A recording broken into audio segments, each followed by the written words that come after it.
Hi, and welcome to Networking Success in 5 Steps from Intentional Growth Strategies. You're here because you know networking is important. You want to do it better. So let's start with these 5 steps. My name is Shoma Jurgensen, and I'm the owner of Intentional Growth Strategies. Let's start with step 1, and that's thinking about follow-up first. This might seem surprising to you, but if you consider Stephen Covey's 7 Habits of Highly Effective People, in habit 2, he talked about starting with the end in mind.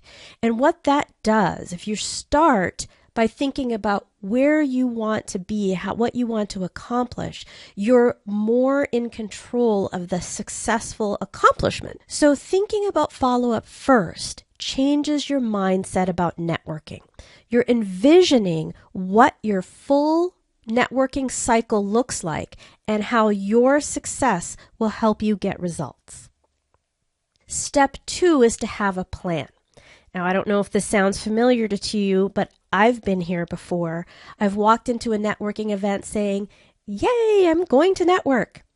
Well, that's like a coach of a professional team saying, "Hey, we're going to win the championship game." And that's not very effective, is it? No, each and every game that coach has plays.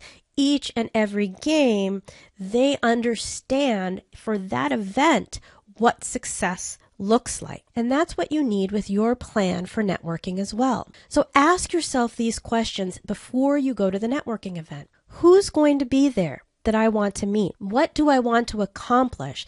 And what do I have to share that would be of value to these people? Where is it? Is it somewhere that I do business? Is it expensive? Do I have to travel there? Because your evaluation will then depend on how much resources you spend. How am I going to show my value? How am I going to follow up? And most important, why are you there? What objectives do you want to complete at that networking event?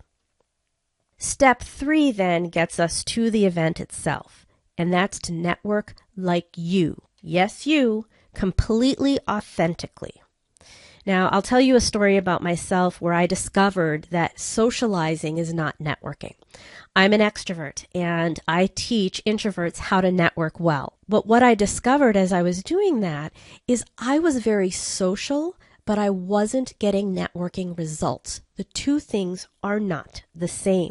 So I discovered that my socializing with everyone was actually overwhelming me, and I wasn't able to follow through the way that I needed to get results. So I learned to keep it manageable. And I did that by applying a lot of the steps that people share with introverts about networking. Now, those of you out there, introverts, you may never love networking, but you can get results from networking. And introverts tend to be some of the best networkers in the room. So learn from them, extroverts. And I challenge you to do that. So first, let people come to you. If you're like me, you want to charge to the center of the room and just start socializing. But what if you had an accessory or something interesting and you stayed on the edges and you drew people to you? You might sit alone. That's very difficult for me because I just want to socialize with everyone. But the people you meet will be very different. And if you do decide to approach thoughtfully. Think of your ideal client or employer, who might make a great referral partner, who might make a great mentor for you, and approach them. And when you do, it's not always about small talk. Ask questions and listen to the answers. You'll be amazed at how just this simple act adds value to the relationship that you're beginning to build. And finally, gather cards intentionally. I used to have so many cards. Every time someone would shove one in my hand, I'd take it, and I thought I had to ask every single person for a card. That's not true. You want to think about those people with whom you really make a connection, and then ask for their cards first. They may ask you for yours. If they don't, and sometimes that happens, that's okay. You haven't done anything wrong. What it means is the power to follow up with them is in your hands. And if you really value that relationship, you have an excellent way to show that to them. So let's go to step 4. and that is to make an appointment for a debrief. Now think about what we do after we buy a house or a car. We think about whether we made the right decision. Well, you are using resources for networking events, so schedule your debrief. If you're anything like me, nothing gets done if it's not on my calendar. Sometimes it'll be a very quick event, and so your debrief will be very quick. Sometimes it will take a little bit longer. But ask yourself these questions. Did you meet the goals and objectives that you set forth in your plan? If so, great. What did you accomplish? And if not, why? What were the challenges? What surprised you? And then think about the value that you shared and what you learned or the intel you gathered about the people that you developed or want to develop relationships with. And finally, evaluate the event itself. Is it one that you would go to again? Why or why not? If it's not a good fit for you, is there someone to whom you'd recommend the event or a combination of both? Now, before I get to step 5, which is a very important step, let's review 1 through 4. So first, start thinking about follow-up in the beginning. So you started with the end in mind. You have a plan. You've answered the who, what, when, why, where question. You stayed authentic to who you are. Don't let anybody tell you how you have to network. You network by building relationships. And you completed a debrief. You thought about your use of resources because your time is a very important resource. So here's number 5, follow up every time. Now, this is a very difficult thing for a lot of networkers, whether you're networking for a career search or for business development. And I found my clients in this situation. So I wrote a book about fearless follow-up, how to turn conversations into clients. And I wrote it because I had to figure out how to follow up better. And because I now follow steps 1 through 4, follow-up is a lot less overwhelming for me.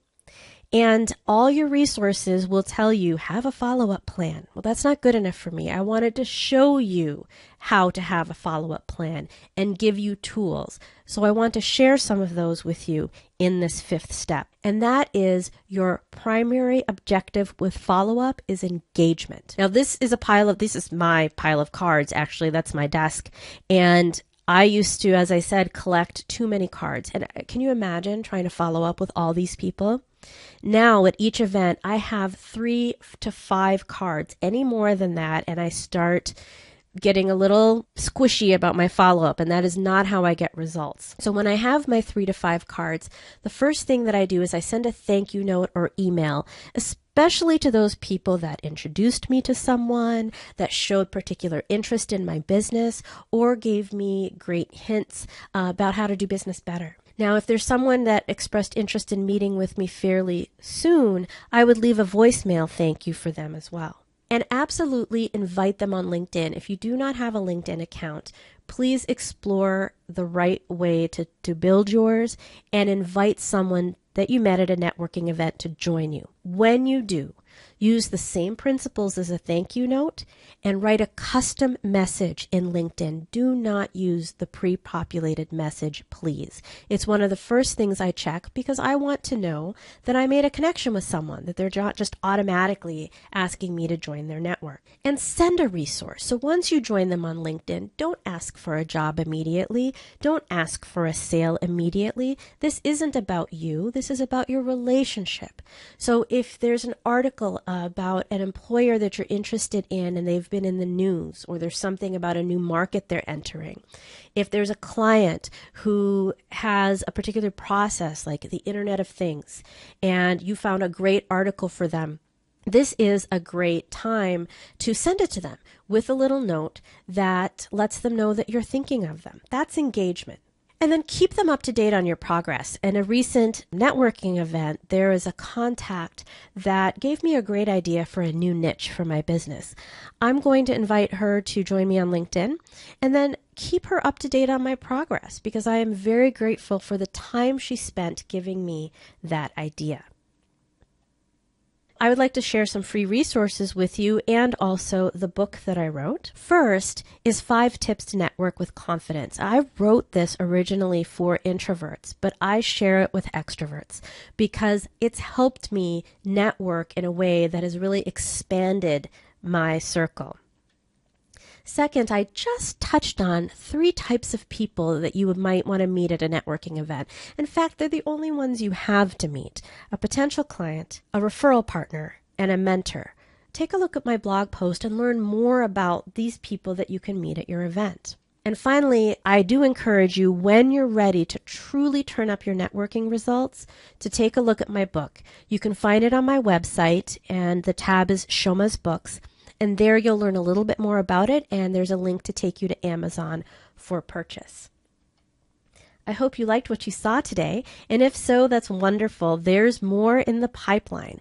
Please subscribe today, and if you think someone else would be interested in this video, please share.